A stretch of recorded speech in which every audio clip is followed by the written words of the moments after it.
Hi, friends. Welcome to the Hey Fundraiser podcast. I'm your host, Mary Petersen, and whether you're a frontline fundraiser, an executive director, a board member, or someone just wanting to make an impact in your community, this podcast is for you. We cover all facets of fundraising, and our main objective is to give you ideas and inspiration to help you raise more money. Join us as we grow, learn, and make an impact together. Hey fundraiser, Mary here. So this episode today has been highly requested. So I, got to give the people what they want. So today we are going to talk about permission-based runway. So what are the questions to ask that really set you up for the best possible position to get a yes when you're making a solicitation? So I keep hearing from a lot of people, and I think this is why it's so requested, is things like, I don't want to surprise my donors, or I don't want to be pushy with these prospects, or I don't know when the time is to transition from cultivation to solicitation. Or one I hear quite often is, I had this great meeting and I don't know what to do next. So if you've ever asked yourself any of these questions, this podcast is for you. So here's what we're going to do today. I'm going to give you 5 of my best questions that you can use to create a runway to the ask.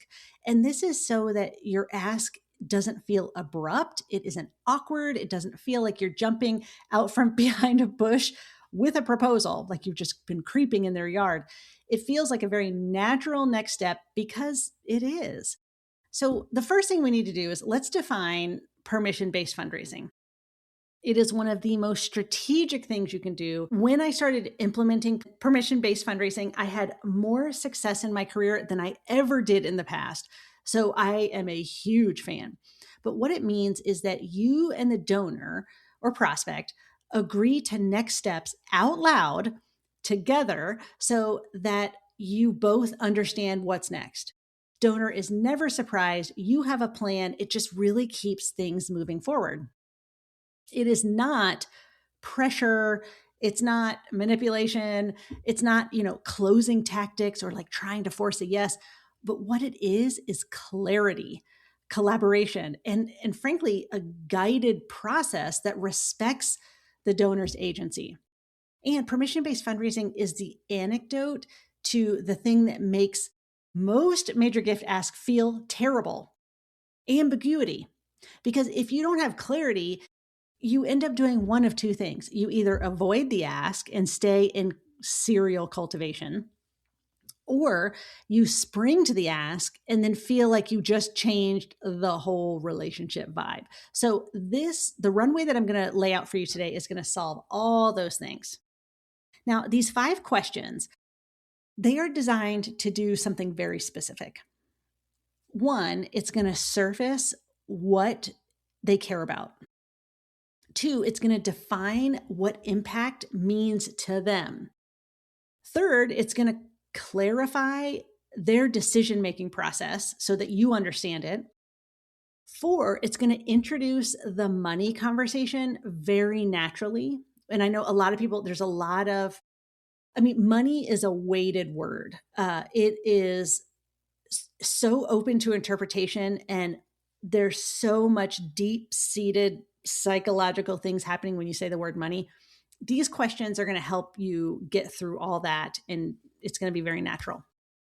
And then 5th, these questions are built to help you secure permission to actually ask them for a gift. So the funny thing is that a lot of people will ask me, how do I know it's the right time to ask for a gift? The answer is very simple, fundraiser. When you've gotten permission to ask for a gift, it's time to ask for the gift. So you can use these questions across multiple meetings, or you can use, 2 or 3 in a single meeting. It's not a script that you really want to force. It's more of a runway that you're going to build. So why postpone joy? Question number 1, what inspired your giving to our organization in the first place? So you're listening for their values, their story, their identity, really. You can say, before we talk about anything specific, I'd love to understand what inspired your first gift to us. So most likely they're going to share a very personal story And you can respond to, or you can respond with, thank you for sharing that. That really helps me understand what matters most to you. Now, here's why this matters because when donors feel seen, the ask feels like alignment, not a transaction. And a lot of times if we ask too quickly or if we ask too late, there's much more of a transactional vibe. When you start to understand their story, their identity, where they're coming from, this is alignment, very, very far from transaction. Okay, second question that I love, I've used a lot, is when you think about making an impact, what kind of change matters most to you right now? So this moves them into what outcomes they want to see in the long run. So you can say something like, as you think about the causes that you support, what kind of change feels most meaningful to you right now? So you want to listen for keywords. I mean, they might say things like access or dignity or prevention, education, equity, safety, families, kids, community. I mean, they're going to tell you what is important to them. They're also going to tell, well, I'm in my experience, they've often told me what was experience or what was important years ago and how that's transitioned to what is important today. That's why I added the what's important to you right now, because that journey can sometimes unlock really interesting things for you to bring back up when you go to the ask. So after they respond, you want to mirror it. Like you want to say like, oh, I get it. Okay. So for you, the impact is really about, and then use their words. It's really about prevention. It's really about community. It's really about safety. So use their words back to you. They'll feel very heard. And that is a good thing. That builds trust. So now that you're building language, this is the language that you're going to use later in the ask. So when you get back to your car, when you get off the phone, start to take down some notes, because language really matters when you make a solicitation. Okay, question number 3 is, what would make you feel proud about your philanthropy this year? What this does is it brings about urgency and starts to introduce a time frame into the conversation without being awkward. So I usually say something like, I'm curious, when you look back on this year, what would make you feel so proud that you showed up in a way you wanted to philanthropically? So like fast forward a year and you're looking back, what would make you so proud? It's a very powerful question because it's not about your goal. It's about their goal and what they care about and what is meaningful to them. You then take that information and match it up, right, to your programs, your outcomes, all the things. In my experience, it surfaces in statements like, I want to help solve something, not just donate. Like, I love hearing that. Or I want to leave a legacy, or I really want to focus my giving. Like I give a little bit to several organizations, and what I want to do is focus on my top 3 and go far with them. Or sometimes I've heard, I want to do something more significant this year. I mean, these are amazing answers, and it's really going to help you understand if they can make a gift and if they're going to do it in a timely manner. Okay, so question 4, how do you make decisions about your giving? This is permission-based secret weapon. So the way I ask is I say something like, can I ask you, when you decide to support something at a meaningful level, like how do you typically make that decision? And what I've heard has they're going to tell you exactly how to solicit them and what roadblocks might be ahead. So they'll say things like, I like to see a written plan. Great, you can do that. I like to decide things at year end, or I need to understand the numbers. Or they might say, I really like talking about it with my spouse, or I'm really a spontaneous giver and I just kind of follow my gut.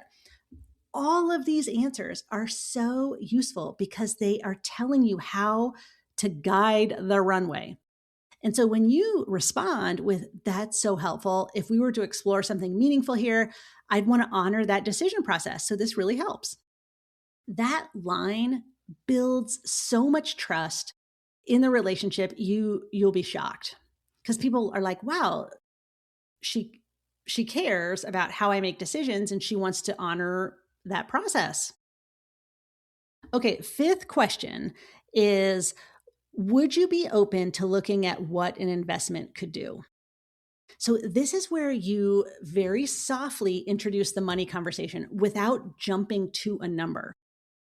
So, when I start to, implement this into conversations with donors, I say something like, based on what you've shared, especially your passion for whatever, insert value outcome here, would you be open to looking at what an investment could do to create the impact that you're wanting to make in the world? If they say yes, you've earned the right to talk about your programs, projects, and actually make an ask. If they hesitate, then you can soften a little bit. You can say, there's no pressure here. I just want to make sure I'm only bringing opportunities to you that fit what you care about. So again, it always goes back to permission based. It's collaborative. It's always about moving forward together. But there's a bridge here. There's a bridge from these questions to getting to the ask without making it weird. And here's the bridge. So what I'm hearing from you is that you care most about, insert something here, and the outcome that you're really drawn to is, insert outcome here. And when you make a decision, you prefer, and then insert their decision style. Did I capture that correctly? And they're going to say yes, because you're conscious and you're literally repeating back to them what they said. And when you get that little micro yes, that's a positive thing. But then you want to follow up. You want to say, would it be helpful if I put together a simple set of options at a few investment levels that could create that kind of outcome? And we'll talk through it together. And if that feels right, let me know. So notice that we're not asking for the gift yet. We're asking permission to have a deeper conversation with a dollar amount and specifics around a gift. And when they say yes to that, the ask becomes the very next logical thing. Like you're not wasting time. You're not spinning. There's no churn. Like you're just moving forward toward that gift, which is, I know what you want to do. It's what I always want to do. Okay. Now, sometimes donors are going to answer these 5 questions vaguely. That doesn't mean no. It means you need more runway. So if they say, I just like to help where I can, that's so vague. So you could say something like, I love that. And when you do give, what kind of outcomes do you most enjoy supporting? Now, they could come back and be equally as fuzzy and say, I'm not sure. Well, and in that case, you kind of comfort. You say, that's okay. Let me share a couple examples and you can tell me which of these hits home for you. What do you find most compelling? So, they could say things like, we're not in a position right now. In which case you'd say, I so appreciate you sharing that with me. We can revisit this later in the year, or I can just keep you updated in a different way. There's no guilt. There's no pressure. There's just clarity. And when you get to that point of clarity, it's not awkward. It is beautiful, right? It saves you from awkward conversations. It saves the donor or prospect from awkward conversations. And you can just move forward in the right way. Okay, fundraiser, I'm going to give you some homework. So I want you this week to pick 2 donors and use 2 questions.